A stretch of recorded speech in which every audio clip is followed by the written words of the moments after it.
Morning po. Meron po akong rambutan dito, 6 pieces. So, itatry ko po siya ngayon, no? Kainin ko po yung 6 pieces na rambutan and we'll see kung ano po yung magiging spike sa blood sugar. So, hindi ko na po siya dinamihan. Ito po yung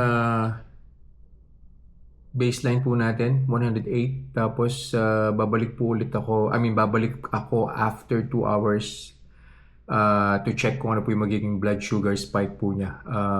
Naka-CGM naman po tayo, so wala pong problema kahit hindi ko na po balikan yung first hour. Makikita naman po yan dito sa CGM.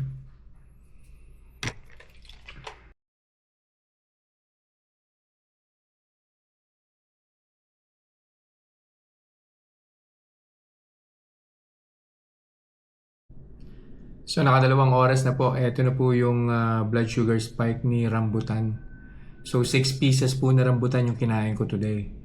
Nag-start po tayo ng blood sugar. Ang baseline po natin is at 108. Yan po yung nasa baba po ng 113, 108.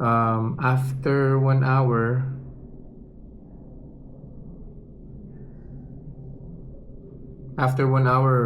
nag 144 po siya. So significant po yung spike na yan. 108 to 144. Ang peak po natin, bago po mag 1 hour, umakyat po siya ng 155. Yan po yung peak. So remember, 6 pieces lang po na rambutan yung kinain ko. Tapos as of now, naka 2 hours na po, bumalik naman po siya to 113.